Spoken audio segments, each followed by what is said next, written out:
2020总统大选，国民党惨败，党内现在呢也出现了检讨改革的声浪。今天下午的重头戏呢就是中常会登场。那么在这个党主席吴敦义呢也是率领了所有的党务主管向中常会来请辞获准了。不过看到场外呢有这个清党行动的成员相当的激动在现场呢是互呛开打，场面一度是非常的混乱。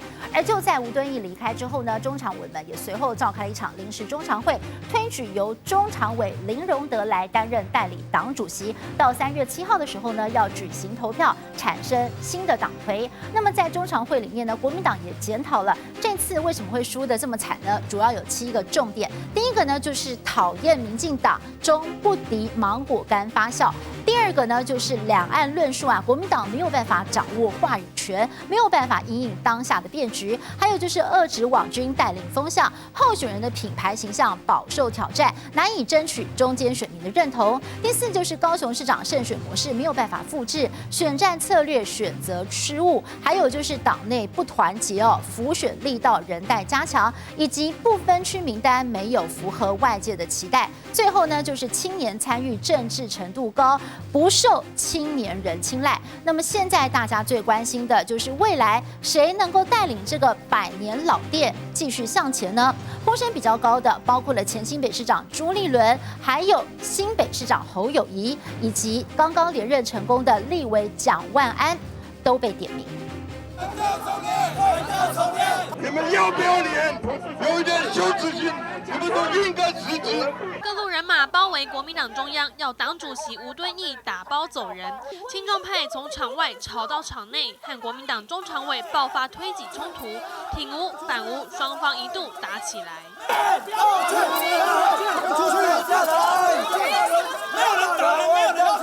彼此互呛闹哄哄，挺吴派也不甘示弱，看到吴敦义出现，立刻送暖。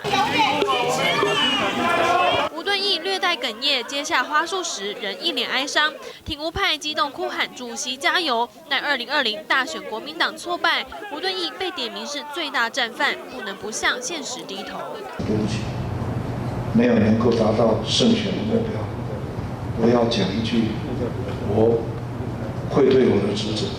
所以我要感谢大家，也道歉。鞠躬道歉，吴敦义率党务干部向中常会请辞，决定由国民党立法院党团总召曾明宗接下代理秘书长。结果中常委在吴敦义离席之后，发动突袭召开临时中常会，拍板决议由林荣德代理党主席，到3月7号举行投票，产生新党魁。完全总结，完全总结，谢谢哈。尽管吴敦义为败选负责，如今党主席暂缺，未来将由谁来带领100年大党？中生代普遍认为前新北市长朱立伦熟悉党务运作，能成为党和新生代沟通桥梁。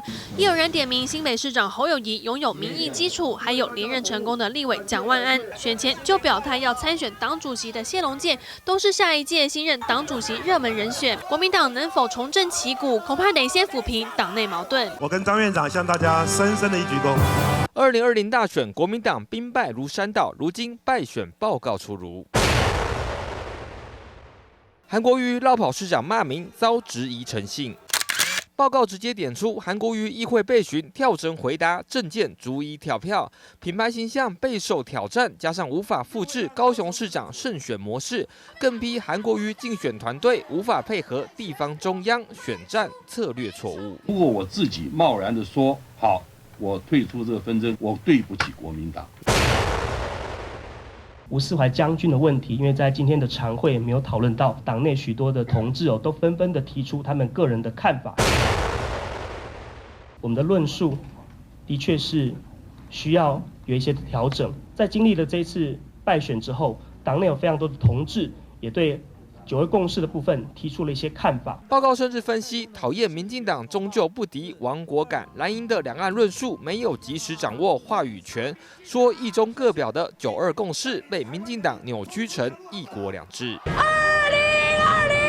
台湾要赢！相较总统蔡英文，传统蓝营不受青年选民青睐，国民党公布败选7大主因，却先替茶壶内风暴揭开序幕。